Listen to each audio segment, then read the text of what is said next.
shaking? What's clack-a-lacking? What's shaking? It's cloudy here today. Oh, it's actually sunny here, so I'm sorry to hear that for you. That's nice. I get happy when you have nice weather on the East Coast because I we wouldn't can't say it's hog all nice. the sun. Yeah, I wouldn't say it's nice, but I would say it's sunny. Oh, okay. Well, And we listen. did go to the 60s this week, so that's a real flippin' treat. That's exciting. Honestly, I'm just going to use that intro right into my. Do you want me to just get right into it? That was basically my delight. The weather? I'm going to need you to work on these. Well, I feel like I was being really cringy, and it got so warm this week that I actually swapped in my closet my tank tops where my sweaters were, which truthfully is like it's symbolism, I feel like, right? Like it's prepping for spring and the rebirth, which is actually an excellent intro into our topic as well. But first, I would encourage you to share your cringe or delight.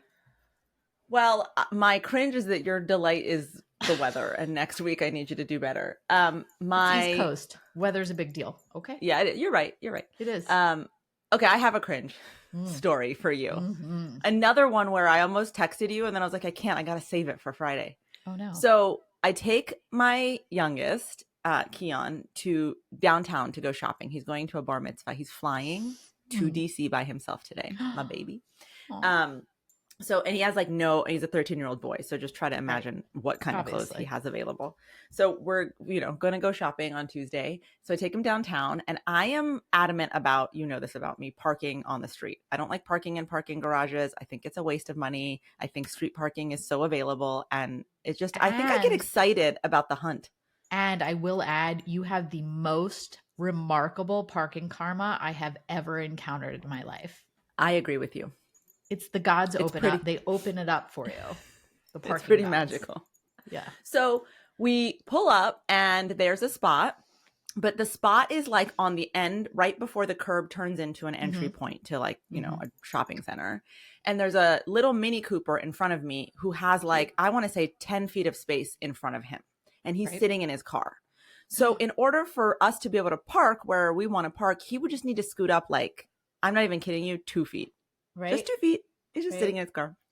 So I say, what, Keon, just hold on a minute. Just stay here. Put my flashers on behind him. I'm just going to run over and just be sorry. Could you just scoot up just 2 feet? What would you do if someone asked you to do that? Sure. No problem. Right? Yeah. I probably end up apologizing for not being parked correctly. Right. So exactly. I would be like, oh my God, my bad. There's all this space in front of me that I'm taking up.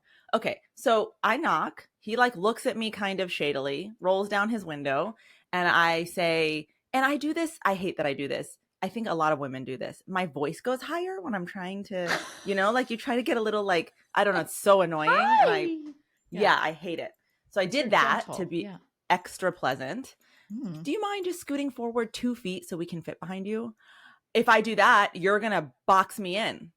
Well, no, because there's a ton of space in front of you. So I'm sure that you won't get boxed in. Well, actually, you need to really be careful parking there because that space is going to have, and I literally just walk away. Literally lost my cool. I go, excuse me. I'm asking you whether you can scoot up 2 feet, not for a lecture. Is the answer yes or no? Honestly, that's a delight. I am impressed. That is not cringy. He goes, well, I'm leaving anyway. I was like, wonderful. Then why did he waste his angry time arguing, right? Arguing, mansplaining a parking space to me. You don't think I know what it's like when a car is leaving a space and it might hit my bumper? Come on, dude. And I'm standing in the middle of the street. My kid's in the car. You're explaining this shit to me? No, thank you. I'm not really cringed out by that. I'm delighted. I'm delighted that you asserted yourself and didn't allow him to bulldoze you in that fashion. I think what's cringy is that people believe that they can be entitled enough to freaking react like that when you're trying to just park your car and go buy some khakis. I think what's cringy is this gigantic pimple on my almost 42-year-old head. Haven't I gone through enough acne? It's not that visible. Yeah. Now I can see it. Yeah. The light's hitting it quite. You see that? It's supple. Oh, thank you. I love that. Thank you. Anyway. All right. So anyways, let's go back to the transition you were doing. You were talking about rebirth. Right. Good weather, rebirth, but also I have pimples. But it's going to rebirth into clear skin as the spring comes and we get some more sunshine on our faces and we're reborn and we feel hopeful again. That's how I feel about spring on the East Coast. Me too. Honestly, because I'm trying to figure out how you're transitioning this to our topic. Please. Oh, continue. Because we're talking about the Phoenix process today, which I actually know very little about. So you're welcome. So everyone tune in and listen and learn to me not knowing anything. And then I know though, basically it's you kind of rise up again and it's like a sort of like a rebirth, much like the spring. Beautiful. That's a good job. Thanks. A+ transition, A- transition. I would give it a B+, but thank you.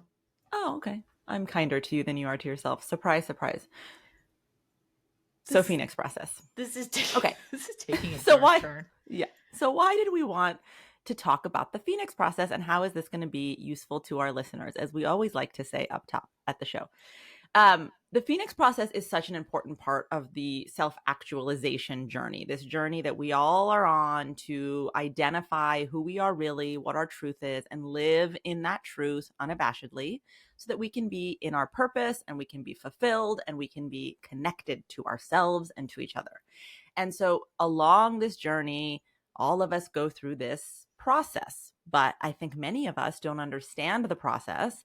And so my goal in wanting to talk about it today is to enlighten us around what happens when you're in the Phoenix process so that you have some language about it. I always think that when you understand what you're going through, it's a little less terrifying. Agreed. Even when it's and then hard. Also, and then also you feel seen and you feel like you're not alone, because Bean and I are going to talk about some of our Phoenix processes in life. Yes. And then you hopefully can also see that, if there's a pathway in, there's a pathway out. And we'll talk about the pathway out of the Phoenix process. So I thought we could do a little of that. Yeah? I feel like this is going to be more of an education session for me as well. Excellent. So then let's start by asking you, Bean. Yeah. What do you believe the Phoenix process is? Well, I feel like I just lightly touched on it, but I'm really envisioning like a did you watch Game of Thrones? Mm-hmm. Like a Khaleesi coming out of the fire with the born dragons, and then she's in that moment, she literally physically comes out of a fire. And I know there's some reference to the Phoenix rising from the ashes, which probably is what took me there. And she comes out of the fire that was for her husband's funeral. And then she is reborn as Mother of Dragons because she brought these dragons to life. That's such a good analogy. That is a good example of Phoenix process in film or TV. That was really good. The Phoenix process basically is this idea that, as things in our lives fall apart that we have constructed, that from that falling apart, we are able, if we so choose, to use that opportunity to rebuild ourselves in a more expanded, more powerful, stronger, dignified way that allows us to move forward in our lives and achieve what we want with better alignment. So it's like we used to say when we did crisis management, every crisis is an opportunity. Right. It's this idea that when your life feels like it's falling apart, going into the flow of that falling apart, like what, and coming out of that, of those ashes, or rising out of those ashes at a higher frequency than when you went in. And the concept of Phoenix comes from mythology. So I was going to tell you a little story to start us off. I'm ready. Okay.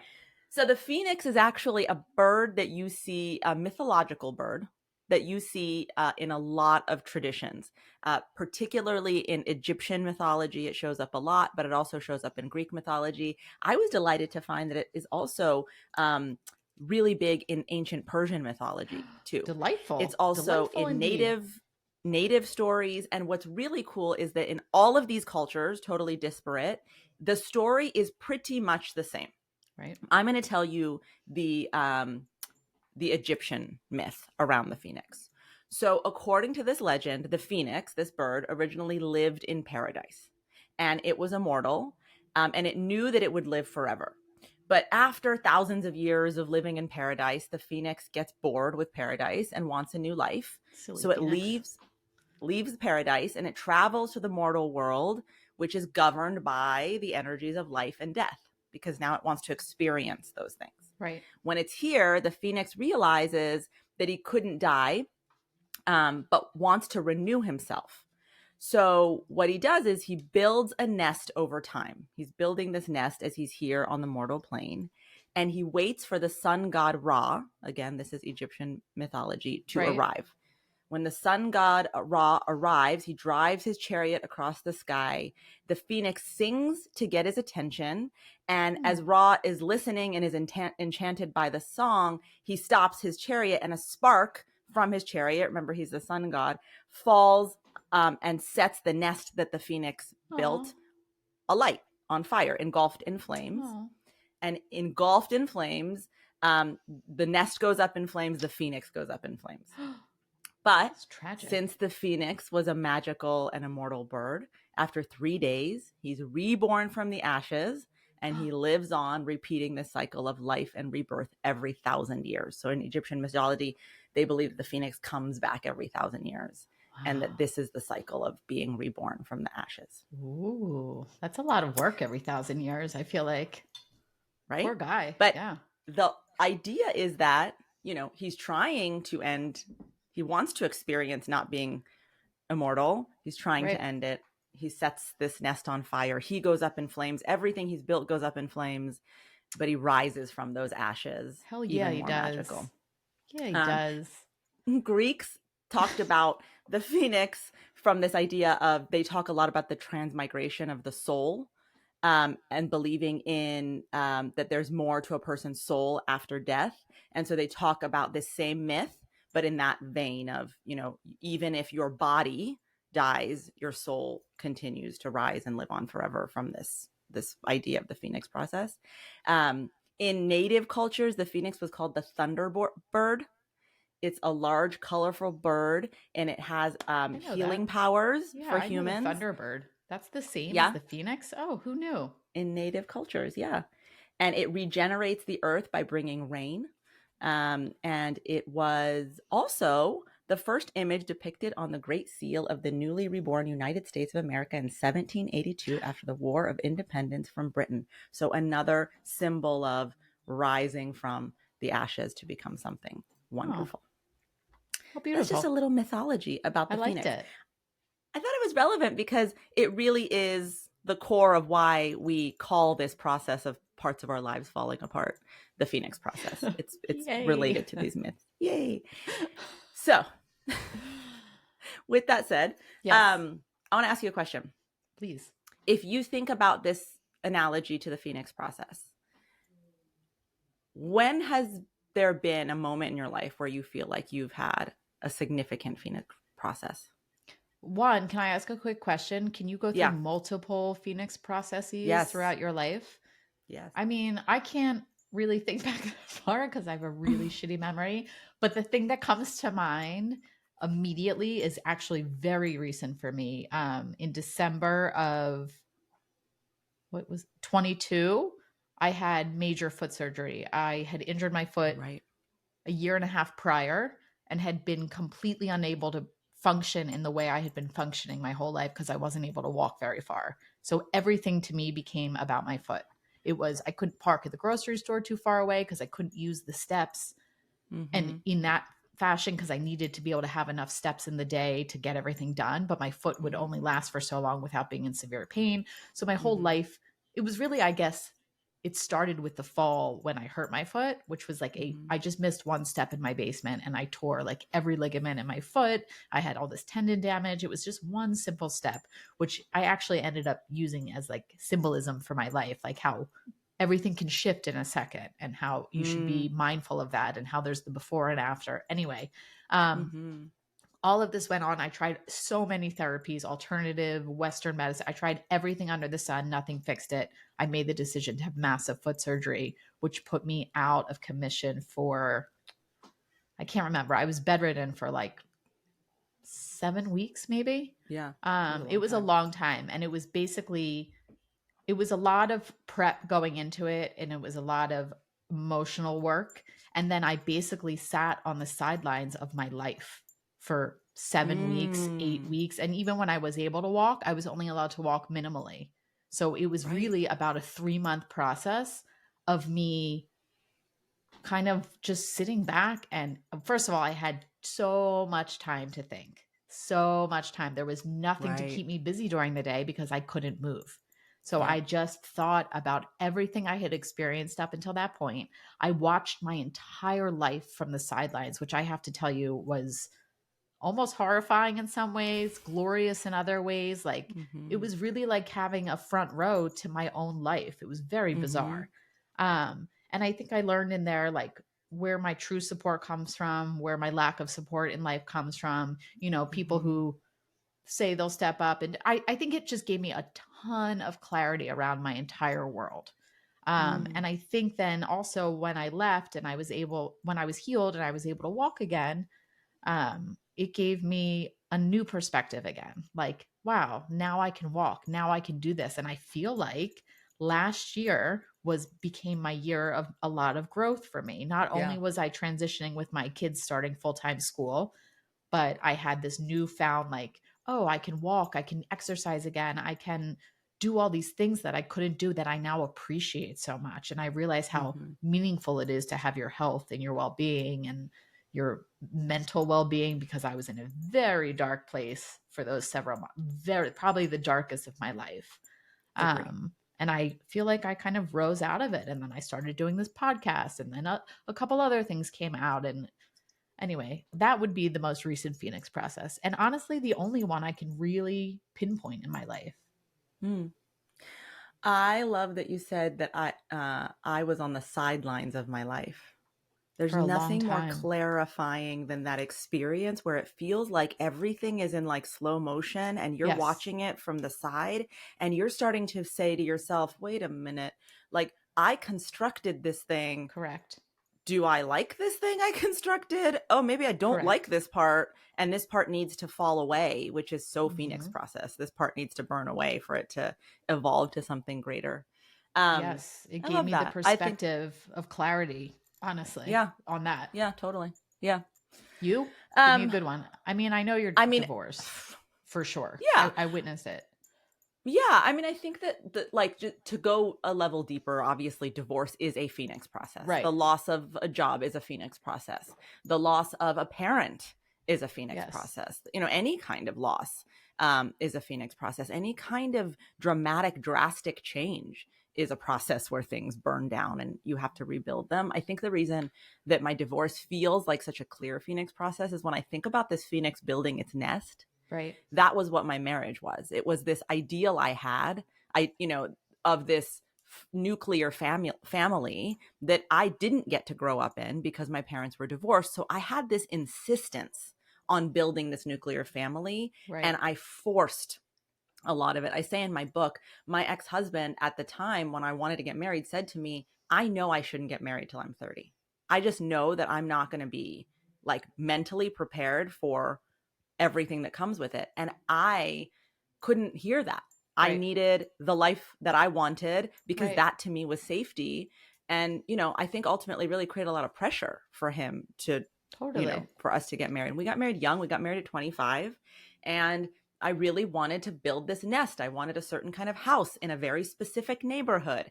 I wanted a boy and a girl. I wanted them to go to a certain daycare. Like there was all of these things I had constructed in my mind. I say we construct these sets out of cardboard to match what is our, told to us by the external culture is what good looks like. And I was really attempting to do that, to build security.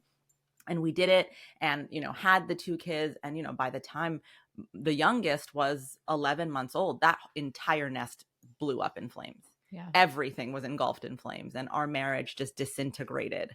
And I chose to leave the marriage, which was also really destabilizing for my ex-husband because, he had said not a good idea, then obviously was very happy in this life and trying. And, then I just, for a lot of reasons, it was not tenable to be in that marriage. And so with 2 young kids, my daughter was 3, my son was 11 months old, I left the marriage and everything that I had constructed just completely burned to the ground. there was all of a sudden I was the single mom I didn't want to be. All of a sudden we had to move to a different house. All of a sudden the kids, had to accept a different level of care while I figured out the finances.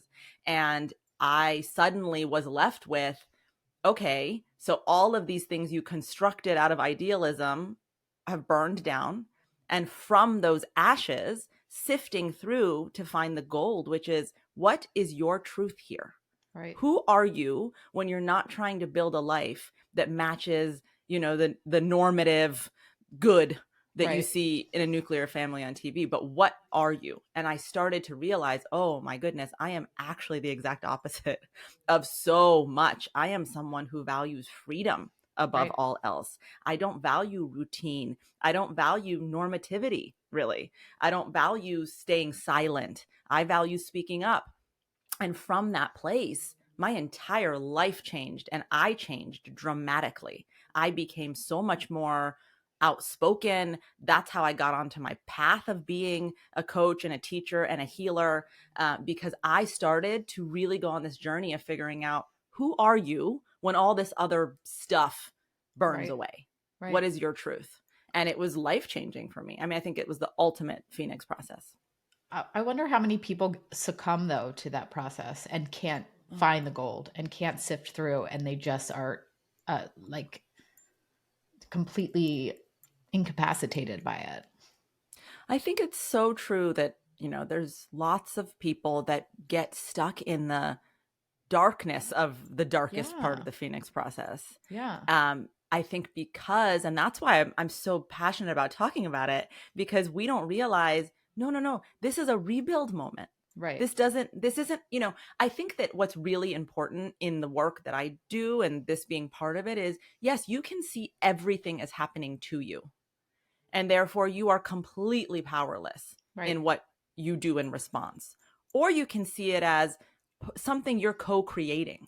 Like, if you hear me tell this story, you hear me take a lot of accountability for how I forced a life in order to create safety. That's something I'm accountable for. When you force a life and you build it out of cardboard, of course it's going to, fall to the ground easily. So I think that when you're in that mindset of, this is happening to me, it's really easy to get stuck there, because then you feel so powerless about what to do. But if you can reframe it to, how did I co-create this? And what is this allowing me to learn about myself? And most importantly, what is the truth, the deepest truth about me that I was trying to ignore or hide in building this life that fell apart, or accepting this job that got taken away, or being in this relationship that didn't serve me? Those things fall away because they are not in your highest good. Always. I still think it's hard to still find what is my inner truth, even with all of that stuff falling away. I still even feel like I'm just still slowly rising from the ashes from December of 2022. Like, this is all part of my rising. Yeah. And it's not overnight. I mean, I think that's a really important point. Yeah, that's what I'm saying. Yeah. When I say that started a journey, I'm talking, it started a 5-6 year journey. Right. It wasn't overnight that I suddenly, oh, okay, my marriage is over. Now I'm a successful coach and writing a book. I mean, that took forever. Right. So you're right. It does take time. But my point is, you have to see it as an opportunity to get to what is the truest desire within you, and the truest ideals within you that align to you, not anyone else, and refuse to live your life any other way, but in line with your truth. And I think I almost physically felt a shift as well. Like, there was some indication to me, like, something isn't sitting well right now. I think it was really the silence and the stillness that allowed me to feel it, because I don't know if I was really aware, but I was like, something has to give here. Something needs to shift in your life, because watching it from here. Right. Yeah. Totally. Anyway, so I understand there are stages. Yeah. Again, let's follow the story of the Phoenix. The first stage of the Phoenix process is building the nest. Right. So think about, what have you constructed in your life that is not fully in reflection to who you are really? What have you assimilated to fit in or create belonging? What have you built around you to create safety that isn't fully allowing you to be your most expanded self? How are you shrinking in your life? What relationships, what situations are causing you to be smaller than is your truth? Right. That is the nest building stage, right? Then the stage of it becoming engulfed in flames. That stage is when something radical happens. You put your foot wrong, the foot breaks. Your marriage ends. You get fired suddenly overnight, right? Like that moment of change that is unexpected. That takes that thing you constructed that wasn't in your truth, that wasn't to your greatest good, and starts to make it fall apart. And then there's the stage of it falling apart. And that is a lot of loss and a lot of grief and a lot of fear that we go through in that stage of the Phoenix process, where we feel so out of control because we try so hard to grasp at what's falling away and reconstruct it in the exact image that it was before. Right. And by the way, remember, the whole function of the Phoenix process is no, it didn't serve your truth, so it has to go away. But in this stage where it's falling away, we can tend to grasp at it, and we can tend to get very desperate and fearful, which is just human, because we really crave safety. And then you're also in this particularly vulnerable state in addition to that, which makes you crave safety even harder. Absolutely. Like, I can tell you, for me in that process, it was like the guys that I dated after I got divorced were so, I mean, it was one of the things we ever fought about was one of the men I chose to date. Yeah. And you were like, what in hell are you doing? Like, this person is not anywhere near worthy of your time or attention. But that is an example of grasping and trying to quickly rebuild the same life again with someone else. And that fell away. Thank God that fell away, because again, it wasn't in my highest good. Then the stage of, okay, ashes have fallen, everything's now burned down to the ground. Then we get to the sifting for gold stage. That's the stage where we start to ask the questions, what do I really want? How have I not been brave enough to get what I really want? What are the limiting beliefs and fears that have kept me from reaching for the life that I truly desire? What do I really think versus what do other people think? That's a really big one, because when everything's burned down around you and you're in that vulnerable stage, to your point, it is so easy to rely on what other people think you should do and how other people think you should rebuild. Now, just remember, they may be in their limited belief system where they've built a life that isn't in line with their truth. So they're going to project to you shoulds and shouldn'ts that are going to reflect building a life that's contracted, because they're in a life that's contracted. Right. Does that make sense? Yeah, definitely. Yeah. So that sifting for gold is, what do I actually think? What do I know? What do I sense in my being? And then, of course, now you'll know why this matters to me so much. This is the moment where I think you reunite with your intuition the most poignantly. This is where I think you really feel and hear your higher self so clearly, because when it's all burned down, then all of a sudden there's that voice that's like, no, it's okay. Keep going. It's okay. And when you hear that voice, we all have heard that voice at some stage in our life. When there's no other option, you're most likely to follow it, because it's like all of a sudden a life raft shows up and it's assuring you from within, if you listen to me, then we can make our way up and out of this place. Now you're having me think about where I am in my Phoenix process from my foot break. I thought I was in a different section. I thought I was maybe a little further ahead, but now that you say it, I'm not. I guess there's no specific timeline. Yes. Yeah. And your foot break could have been a little mini Phoenix process, right? So it's not going to have as intense of the stages as I'm mentioning around a divorce. Not to ever belittle it. I'm just saying we have different levels of this kind of change in our lives. What's another example of like a mini Phoenix process can you think of? A move. It's not mini, but it's not as dramatic as that. But it definitely still requires you to think about, what do I really want here? I mean, like, I think for me moving to California, I got to say, who do I want my friends to be? Right. Who are the kinds of people I want to be spending time with? Right. How do I want to be perceived? You know, I want to be perceived as fully authentic. So how do I get to be that way? So I think that's an example. I think, I know, what are other mini ones? What? I don't know. I was just curious when you said mini Phoenix process. What I'm saying is there's a range. So if you're listening to this and you're not going through some traumatic life event, it doesn't mean it doesn't relate to you. There are all sorts of moments where the thing you thought you wanted falls away. And the opportunity there is then to figure out, well, what's true about what I really want. Agreed.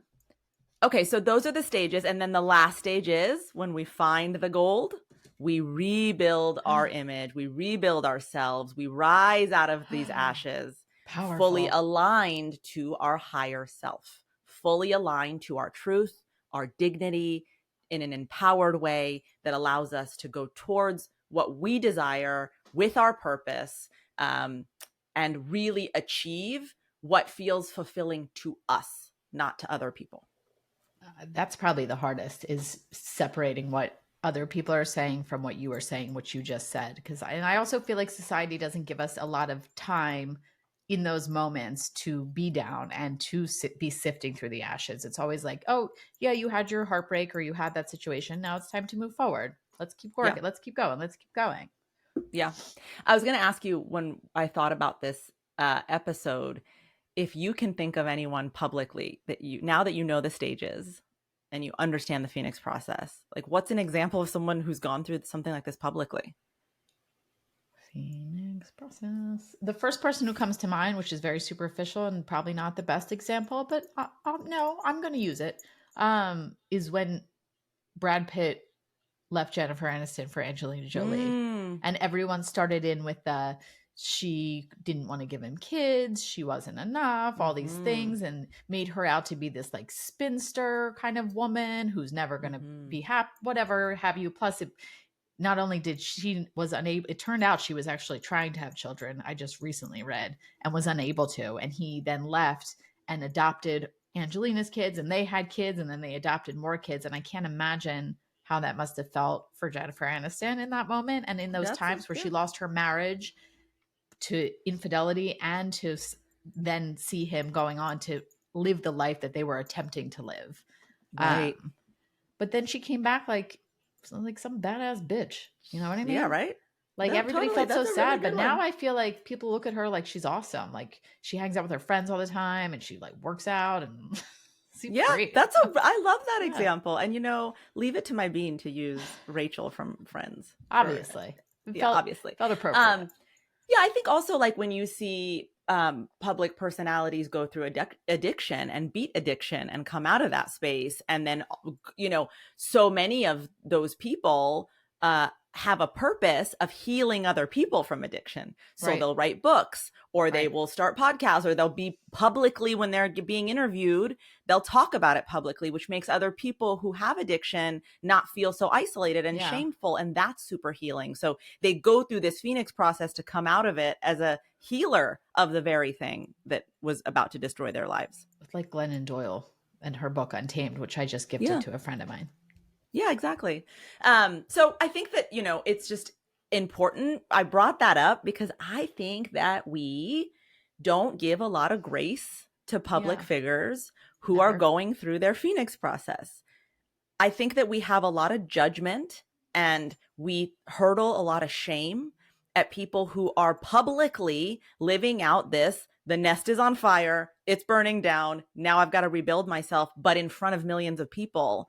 And we don't grant them a lot of dignity or privacy in that process. I don't think we even grant regular Joe Schmoes a lot of dignity and privacy when they are going through their own private, even with a local family getting divorced, it's a lot of assumptions and a lot of gossip and a lot of not, how can I support you? How can I be here for you? It's more like, what do you think happened? What's going on? Right.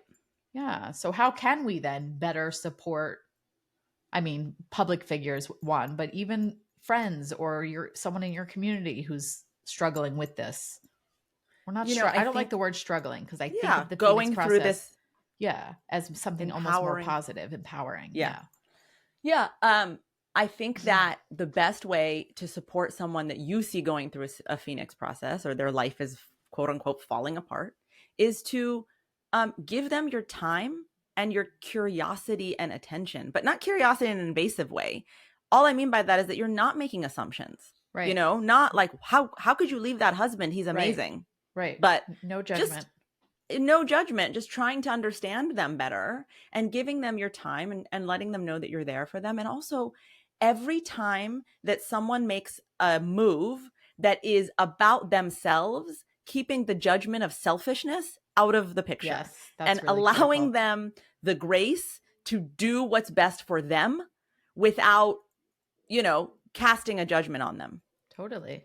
I think we're painting like a really clear, like, first this happens, then this happens, then this happens. And I don't think that it always happens like so fluidly, I guess. Yeah.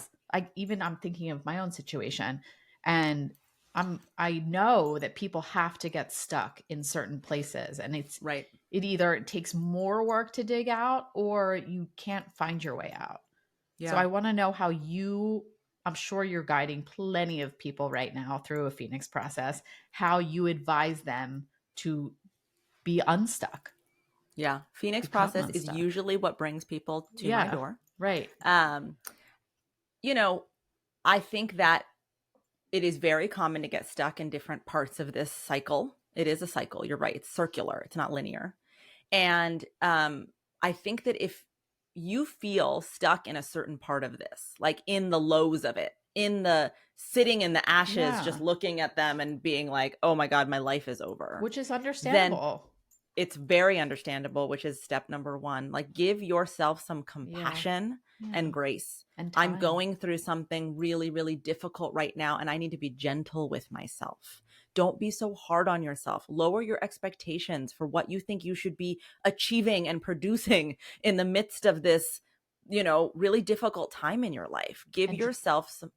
Drop the timeline is what I'm thinking right now. Drop it. Right. Like, don't say, well, I should be done. I should be through this in 6 months. Cause I was just thinking, wait, maybe I'm still deeper in this than I thought. Why isn't this over yet? But really, why should it be over? Why is there a set time? Yes, I love that. Drop the timeline, give yourself compassion and grace. And then when you give yourself some space, start asking the questions that I mentioned. What do I really want? Why am I afraid of those things? Who has convinced me that wanting those things is not safe? Right. And recognizing that those are other people's limiting belief systems. And how am I going to find the courage to go after what I want, even when other people won't understand it? And remembering that they won't understand it because they're probably still living in their nest, in their contracted world. Anyone who has gone through a Phoenix process and watches you choose you first through your own will always support you, will always root for you to pick your truth. If they are not, that means they haven't gone through theirs and they're still living in the construction of that ideal life. And that's going to have to, not always fall apart, but it's going to have to change if it's not in line with their truth. So if they're asking you not to be in line to your truth, it's because they're not in line with their truth. Right. Got it. Wow. I hope that's helpful. Wow. It's given me a lot of food for thought. All right, Bean, let's do it. Melissa's famous takeaway. Are we doing the music part? Yeah, but we don't have to say it anymore because they're just going to do it every time. Okay, my biggest takeaway is mostly that there is a lesson in everything. That this is a process, because with all shitty things that happen in life, you can always grow. Even you see it countless times with people who have suffered tremendous loss, and there are always those people who seem to be able to grow from it, and it feels really challenging, but you just have to keep looking for some type of positive message or something in there. Otherwise you will just drown in it and your whole life will be drowning. So if you want to have a life of fulfillment, you have to rise from the ashes. You have to find something. You have to find a glimmer of yourself in there and grasp that and then grow from there. Beautifully said. Thank you, Bean. Guys, if you are listening and you relate to this and you're going through any part of this Phoenix process, we are right there with you. We're thinking of you. You're not alone. We've been there, as we just shared. There's millions of people going through this right alongside you. Yep. Just know that you are going to rise from these ashes more badass and more yourself than Mother ever of before. Dragons. Yes. Yeah, that's right. Mother of Dragons. Thank you as always for listening. And if you want to support us, please do leave us a review anywhere that you're listening, and also share this show with anyone you think could benefit from it. Thank you guys. See you next week. Bye. Bye.